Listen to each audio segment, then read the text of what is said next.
इस न्यूज को आप लोग ध्यान से सुनिएगा। 26 साल का एक लड़का था, उसने सुसाइड कर लिया सिर्फ सेक्सटोर्शन रैकेट की वजह से। ऑनलाइन उसके साथ एक फ्रॉड हुआ, हम लोग उसको फ्रॉड ही कह सकते हैं। उससे सेक्सटोर्शन, सेक्स की यानी इंटीमेसी की वजह से कुछ वीडियोस कैप्चर हो गई और उसके बाद उससे फिरौती मांगी गई और फाइनली ये बात इतनी ज्यादा बढ़ गई कि उस लड़के ने सुसाइड कर लिया। अब इस वजह से मैं राजी हुआ, इस वजह से मुझे लगा कि आज मुझे इसके बारे में बात करनी चाहिए। और वो लड़का बेंगलोर का था और वो लड़का जिसका नाम अविनाश था, वो IAS की तैयारी कर रहा था।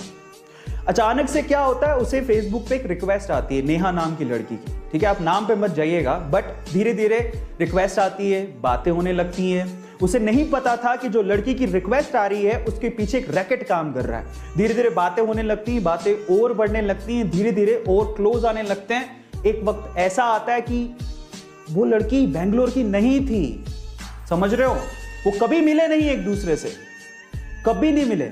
वो बेंगलोर की थी ही नहीं, कभी मिले नहीं, सिर्फ मोबाइल पे ही बातें हो रही हैं। धीरे धीरे पर्सनल नंबर शेयर हो गए, फिर धीरे धीरे उन्होंने वीडियो कॉल शुरू किए, वहां से इंटीमेट चीजें शुरू हो गई। और एक वक्त ऐसा आया जब उस लड़की ने इंटीमेट वीडियोस शेयर किए, उस लड़के को बोला कि तुम भी इंटीमेट वीडियो शेयर करो, तो गलती वही हो गई। उस लड़के ने बिलीव कर लिया और उस लड़के ने इंटीमेट वीडियोस, लाइव वीडियोस जो भी था, ऐसे वीडियो कॉल्स किए जिसकी वजह से वो फंस गया। वो वीडियो रिकॉर्ड हो गए। कुछ दिनों बाद वो लड़की गायब और लड़की के पीछे जो रैकेट काम कर रहा था उसने अब उस लड़के को परेशान करना शुरू किया। उसने वो वीडियो फॉरवर्ड किया और कहा कि आपने अगर इतने पैसे हमें नहीं दिए तो हम ये वीडियोस आपकी फैमिली को भेज देंगे या सोशल मीडिया पे डाल देंगे। डर के मारे, क्योंकि हम इसके बारे में बात नहीं करना चाहते। ठीक है, इट्स नॉट लाइक खाना खाया है, इट्स अबाउट इंटीमेसी शेयर की है, जो कि इंडिया में एक टैबू है, इसके बारे में लोग बात नहीं करते जनरली। ठीक है, सो जब ऐसा कुछ हुआ तो उसे ऐसा लगा कि यार अगर ये चीज पब्लिकली चली गई तो मेरी इज्जत का क्या होगा, घर पे मुझे लोग कैसे देखेंगे, मैं IAS की तैयारी करने आया हूं। ठीक है, एक ऐसा केस हुआ। उसने शुरू में पैसे दिए, उस पैसे, अब देखो जब भी आप पैसा देते हो ना तो उनकी भूख और बढ़ जाती है।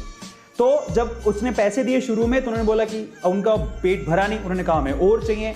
ऐसे करके वो पैसे मांगते गए, मांगते गए, मांगते गए। वक्त ऐसा आया कि उससे संभला ही नहीं, अब उसके पास पैसे इतने कहां से होते। फाइनली उस लड़के ने ये सोचा कि शायद मैं अपनी जिंदगी खत्म कर लूं, तभी ये जो झंझट है वो खत्म होगा। और वो लड़का दुनिया को छोड़ के